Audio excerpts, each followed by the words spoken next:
নমস্কার, কেমন আছেন সবাই? আশা করি ভালো আছেন। আজ অনেক দিন পর আপনাদের সাথে ভিডিও শেয়ার করছি। তো এতদিন কেন ভিডিও দিতে পারিনি তা আজকের ভিডিও দেখলে আপনারা বুঝতে পারবেন। আসলে আমি আমার বাপের বাড়িতে এসেছি। আর আমার বাপের বাড়ি আমার শ্বশুর বাড়ি থেকে অনেকটাই দূরে। সেই কারণে অনেক দিন বাদে বাপের বাড়িতে আসা হয়, আর আসলে বেশ কয়েকদিন থেকে যাই। তো এখানে এসে ভিডিও আপলোড করা হয় না, এই জন্যই এতদিন ভিডিও দিতে পারিনি। তো বন্ধুরা, আজ ভিডিওটা একটু অন্য রকমের। আমি যেমন ভিডিও দিয়ে থাকি তার থেকে একটু ভিন্ন। তো চলুন আজকের ভিডিওর মূল পর্বে যাওয়া যাক। বন্ধুরা, আমার বাপের বাড়ি সুন্দরবনের একটি ছোট্ট গ্রামে। আমি বাপের বাড়িতে কালী পুজোর সময় এসেছিলাম। তো আমাদের বাড়ির সংলগ্ন ক্লাবে কালী পুজো হয়ে থাকে। আজ কালী ঠাকুরের বিসর্জন, আপনাদের সাথে তারই কিছু ভিডিও ক্লিপ শেয়ার করব। এবং সেই সাথে আজ সোমবার, আর এই সোমবারটি হলো 16 সোমবারের শেষ সোমবার। বন্ধুরা, আমি শ্রাবণ মাসের প্রথম সোমবার থেকে 16 সোমবার পালন করছি। আজ তার 16তম সোমবার। তো আজ কোথায় পুজো দিতে যাব সেটাও আপনাদের সাথে শেয়ার করব। আর এই ভিডিওটি প্রায় 2 সপ্তাহ আগের ভিডিও। বন্ধুরা, মাকে বিসর্জন দেওয়ার আগে প্যান্ডেল থেকে বাইরের মাঠটাতে বার করা হয়েছে। আর পিছনে যে মাঠটি দেখা যাচ্ছে সেখানে 5 দিন ব্যাপী অনুষ্ঠান চলে। তো আমি এখানে মাকে বরণ করে সিঁদুর পরিয়ে মিষ্টি মুখ করিয়ে নিলাম। এরপর একে একে সবাই মাকে বরণ করে নিচ্ছি। মাকে বরণ করে বিদায় জানালাম এবং সিঁদুর খেললাম। বন্ধুরা, প্রায় প্রত্যেক বছর দুর্গাপুজোতে আমার শ্বশুর বাড়িতে কাটাই, আর কালী পুজোতে কিন্তু আমি বাপের বাড়িতে কাটাই। তো যাই হোক, এরপর চলে আসলাম নদীর পাড়ে। আসলে এখানে মায়ের বিসর্জন দেওয়া হয়েছে। আমি একটু বিশেষ কাজে বাড়িতে গেছিলাম, তার জন্য মায়ের বিসর্জনের ভিডিওটা আপনাদের সাথে শেয়ার করতে পারিনি। তো তার জন্য ক্ষমা চেয়ে নিচ্ছি। এই নদীতে মাকে বিসর্জন দেওয়া হয়েছে, আর এই নদীটি আমাদের বাড়ির কাছেই বা ক্লাবের একেবারেই কাছে, 2-3 মিনিটের রাস্তা। তো এখানে অনেক মানুষের জমায়েত ছিল, বেশিরভাগ সবাই চলে গেছে আমি আসার আগে। প্রত্যেক বছর বোটে করে কিন্তু মাকে ঘুরিয়ে কিছু দূর ঘুরিয়ে আনন্দ করে তারপর বাড়ির সামনে এসে মাঝ নদীতে বিসর্জন দেওয়া হয়।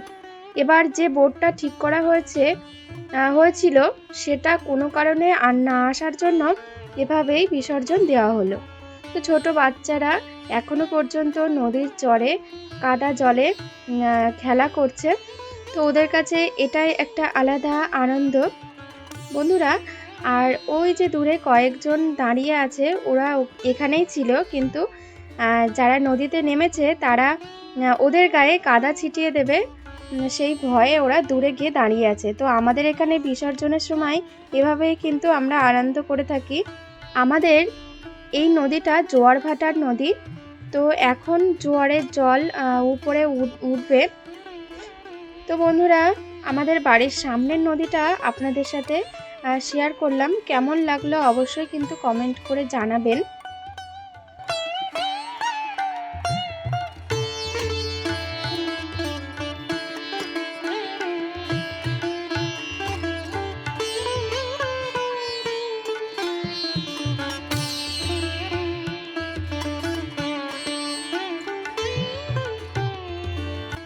এরপর চলে এসেছি আমাদের বাড়ির পাশের শিব মন্দিরে। আমাদের পরিবারের সকলেরই মন্দির এটা। আমাদের গ্রামের অনেকেই এখানে পুজো দিই। তো মন্দিরে ঢোকার গেটটা হলো এটা। আর এই যে হলো আমার ছোট্ট সোনা, ওকে ভিডিওতে দেখানো হয় না। তো এবার মন্দিরের চারপাশটা একটু আপনাদেরকে দেখিয়ে দেব। মন্দিরের সামনে এবং দুপাশে রয়েছে মাঠে এখন ধান গাছ রয়েছে, সেজন্য শুধু সবুজ আর সবুজ। কি অসাধারণ প্রকৃতির সৌন্দর্য, সেটা আমি ক্যামেরায় ঠিক তুলতে পারছি না, ধানটা এখনো পাকেনি। তো আপনাদেরকে একটু ভালো করে দেখিয়ে দিই। ধানটা পাকলে, ধান কেটে নিলে মাঠটা ফাঁকা হয়ে যাবে, তখন এত সুন্দর লাগে না মাঠটা। তো তারপর আবার সম্ভবত ফাল্গুন চৈত্র মাস থেকে গরমের ধান চাষ করা হবে। তবে সবাই করে না, ধান ছাড়া আমাদের এখানে আর অন্য শস্য বা সবজি চাষ করা হয় না, পরিবহন ব্যবস্থা, জল বা খরচের জন্য। তো বন্ধুরা, বৈশাখ মাসের শেষ 5 দিন এই মন্দিরে চড়ক অনুষ্ঠিত হয়। আর এই চড়কের কিছু ভিডিও আমার চ্যানেলে দেওয়া রয়েছে, অনেক আগের ভিডিও, চ্যানেল খোলার প্রথম দিকের ভিডিও। তো আপনাদের সাথে কথা বলতে বলতে মন্দিরটাকে দেখিয়ে দিচ্ছি। এই মন্দিরটা অনেক পুরনো এবং জাগ্রত, এটা আমাদের বিশ্বাস। আমি বিয়ের আগে যেমন সোমবার বা পরীক্ষা বা ভালো কোনো দিনে এখানে পুজো দিতাম, বিয়ের পরেও বাড়ি আসলে এখানে অবশ্যই পুজো দিই। এটা হলো মন্দিরের ভিতর। আর এই যে হলেন আমাদের বাবা, শিবলিঙ্গটি গম্বুজের, আর পাশে মা দুর্গার থান রয়েছে। তো আমি এখানে বাড়ি থেকে সমস্ত সামগ্রী গুছিয়ে এনেছি। আমি আর আমার মা এসছি পুজো দিতে।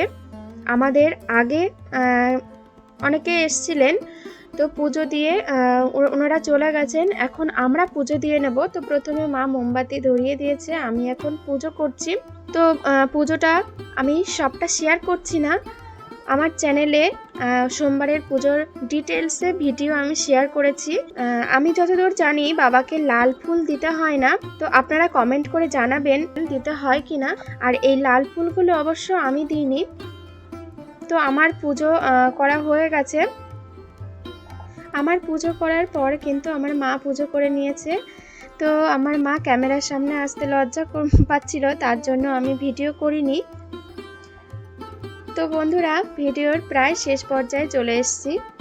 ভিডিওটি কেমন লাগলো অবশ্যই কমেন্ট করে জানাবেন, এবং ভালো লাগলে লাইক করবেন ও বন্ধুদের সঙ্গে শেয়ার করবেন, ও সাবস্ক্রাইব করে আমার চ্যানেলটির পাশে থাকার অনুরোধ রইল। সবাই ভালো থাকবেন, সুস্থ থাকবেন। দেখা হবে নতুন আরও একটি ভিডিওর সাথে। জয় বাবা ভোলানাথ।